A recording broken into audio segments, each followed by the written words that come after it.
Ngayong araw guys, kasama nga pala natin ang mga content creator at mga vlogger na katulad natin. At grabe guys, sobrang saya talaga at napakakulit na nangyari. Kaya samahan nyo kami guys, tara! What's up guys? Ngayong araw ay maaga nga pala kami nagising ni Dugong kasi naimbitahan kami sa isang event ng motor shop na anniversary. Tayo na nga guys, after nga lang ng ilang oras ay nakarating na agad tayo dito sa Calapan at namasyal nga pala muna guys kami dito ni Dugong sa mall. At grabe guys, talagang first time ni Dugong sumakay ng escalator kaya tuwan-tuwa niya at nakailang ulit siya. At syempre guys, dahil naiihi na kami ni Dugong ay umihi muna kami dito sa CR at grabe, amaze na amaze si Dugong dito sa mga CR sa mall. Roll.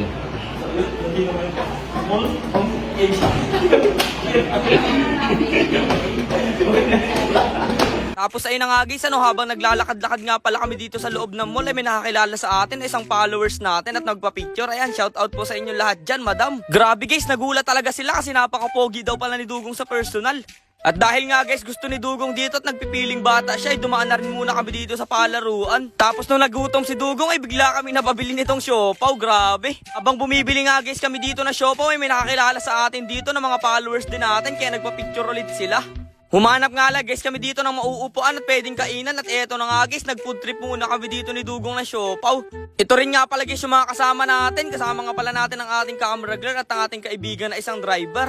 After nga lang guys naming mamasyal dun sa mall ay pumunta muna kami dito sa isang resort na pinagtatrabuhan itong aking mga tropa. Matagal-tagal ko na rin nga pala guys nakikita itong mga tropa ko na to kaya dinalaw ko na rin muna sila. Shoutout nga po pala dito sa Ambagan Resort na napakaganda. Tapos maya-maya lang guys, hinahanap ko si Dugong. Grabe, natulog na pala dito sa upuan. At ito nga guys, siya pagtulog ko, grabe, sobrang pogi talaga at baby face na baby face yung datingan. After nga lang guys ni Dugong magpahinga doon sa resort, ay pumunta na rin kaagad kami dito sa KFC. At nandito nga pala si Kuya Marvin Almanon, lilibre niya daw kami.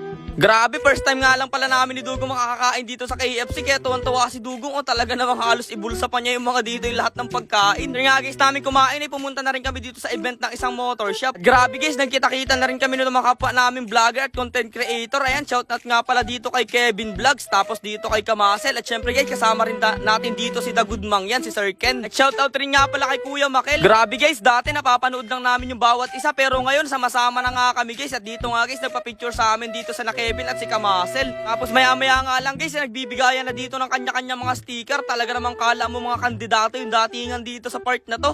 At lahat sila guys nagulat kasi sobrang pogi daw pala ni Dugong. At shoutout rin nga pala dito kay Kuya na nakilala kami at nagpa-picture pa. After nga lang guys ng ilang minuto ay tinawag na kami dito sa una para bumunot ng mga ipaparapol nilang mga helmet. At grabe guys, tuwan-tuwa kami ni Dugong sa part na yan. Pagkatapos nga lang guys nung event ay agad na rin kami niyaya ni Sir Ken o The Good Mang yan dito sa loob ng mall. Naghahanap kasi guys kami nakakainan namin ngayong hapunan. At dahil nga guys favorite daw ni Dugong ng tapsilog ay dito na lang daw muna kami kumain. Ayan guys, iba-ibang itsura yung mga in-order namin dito. May pork silog, tapsilog, tsaka may toast silog ba yan guys? Di ko alam yung tawag dyan. Pagkatapos nga lang guys namin kumain, agad na rin kami pumunta dito sa Mahalta Resort. Dito daw kasi kami matutulog, sabi ni Sir Ken. At grabe guys, sobrang ganda pala dito. Pagkapasok pa lang namin, talaga naman guys parang nasa Montenegro Lines ka kung sa mga higaan. Sobrang lamig din guys ng aircon nila kaya tuwan-tuwa si Dugong sa part na to. Dito nga guys, ibalak ni Dugong magpalit para makapagtulog na daw siya ng maayos. Kaso guys, bigla siya namangha kasi sobrang lamig at napakaganda na ng kwarto, tas ang laki daw ng TV. Kaya nga sabi ko kay Dugong, niyaya ko na muna siyang mag-toothbrush dito kasi 3 araw na siyang hindi nagtutoothbrush. Tapos guys, napaka-cute nga pala ng mga toothpaste dito, sobrang liliit. Tapos guys, nung tinikman ni Dugong yung lasa ng tubig, kakaiba daw. After nga lang guys namin mag-toothbrush, ay bumaba na rin kami dito sa pinakang coffee shop nila. Sabi guys, sobrang sasarap talaga ng mga kape dito. Tapos unlimited pa, nakarami nga kami ni Dugong. Tapos hanggang dito lang muna guys tong video na to. Abangan nyo yung upload natin mamaya doon sa palisdaan ni Kuya Marvin na nanghuli tayo ng mga lalaking ayama. Tama sa panonood guys, ha.